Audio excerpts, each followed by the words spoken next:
Besties, can you even believe it? Sister Wives is coming back. Yes, season 20 is officially on the way, dropping September 28th, just 3 days after Kody Brown shows up on Special Forces. I honestly thought the saga was done. Over. Finished. But nope. In a world where we cannot get the one thing we truly want, which is Kody Brown permanently off our television screens, instead, he's doubling down. 2 shows, 2 networks, airing within days of each other this fall. Someone please get me a stiff drink, because I cannot handle this man's need for attention. Now, the trailer for season 20 just dropped, and wow, it's chaos, it's messy, and it's giving pure damage control vibes.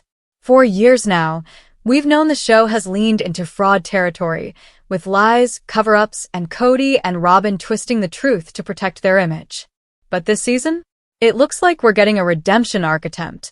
Kody is suddenly sitting down with his ex-wives, having dinners, offering what look like apologies, and trying to heal the family.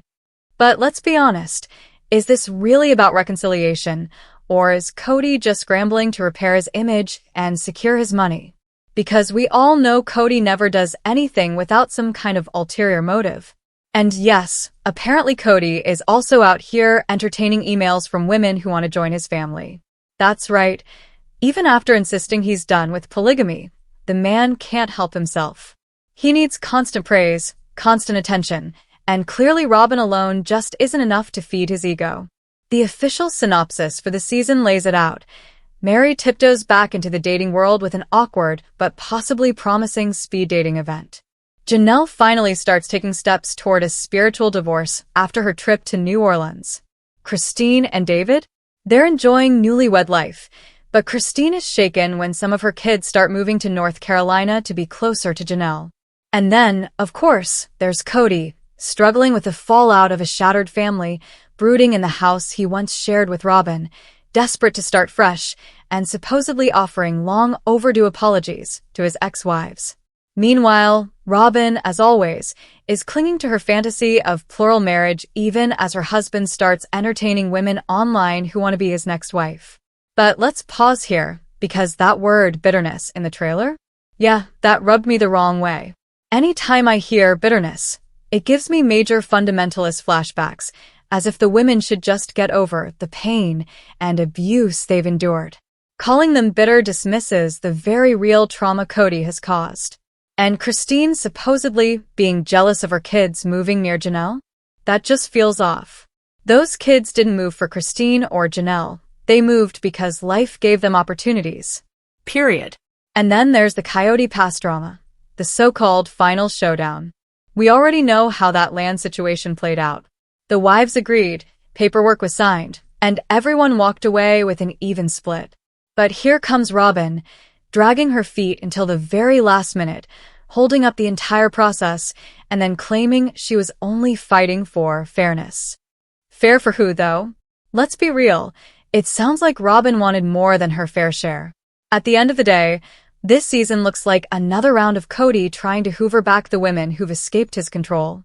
And it's not about love, it's not about family, and it's definitely not about healing. It's about power, money, and keeping himself relevant. And honestly, bestie, I feel like Kody knows exactly what he's doing with Janelle. He thinks if he just says the right words, plays the victim, and puts on his changed man act, he can pull her back in. Because let's be real, Janelle has left him before, and she has gone back. Kody knows that history, and he plays on it. But here's the truth. I don't see any of these women actually going back to him. Sure, Janelle and Meri are more vulnerable than Christine, but I still don't think they're falling for it this time. The only one who is truly 100% free, with a real marriage, a new life, and zero chance of looking back, is Christine. And we love that for her. So the big question becomes, is Kody doing any of this out of genuine love? Or is this just another storyline to keep the cameras rolling? Because let's not forget, last season he was adamant. He said polygamy disgusted him. He called it repulsive, abhorrent, and swore he would never live that lifestyle again. He was basically gagging at the thought of it. And now, suddenly he's online, entertaining new women, and hinting about adding more wives? Please. That's not spiritual growth. That's a man craving attention and trying to stay relevant. Honestly, it makes me wonder, is this why the women on Special Forces didn't like him? Because maybe he was crossing lines and trying to charm them too? With Kody, nothing would surprise me. The man cannot keep his ego, or anything else, in check. But more than all of that, it just reeks of desperation. Kody knows the show is called Sister Wives. And if he's not living polygamy anymore, how do you keep the brand alive? How do you justify another season if it's just divorced exes squabbling about money and custody? That's not Sister Wives. That's just messy family court drama. So now it feels like he's manufacturing scenes. Scheduling sit-downs with Janelle, with Meri, even with Christine, just so production can say, look, they're all still connected.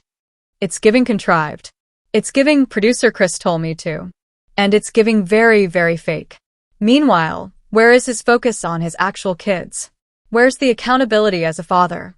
Instead of repairing those broken relationships, Kody is more concerned with chasing new women online and creating TV drama. Codister, priorities. So tell me, bestie, are you buying this? Are you excited to see Kody possibly bringing in new wives? Or are you like me, just rolling your eyes, wishing he would cut that skullet off, shave his head, and finally stop embarrassing himself? Oh, and Robyn, girl, please go get that thyroid checked. Because I swear, something looks off every time she's on screen. Anyway, let me know your thoughts in the comments. Don't forget to hit that like button, subscribe if you haven't already, and ring the bell so you never miss the tea. Thanks for watching, bestie. See you in the next one.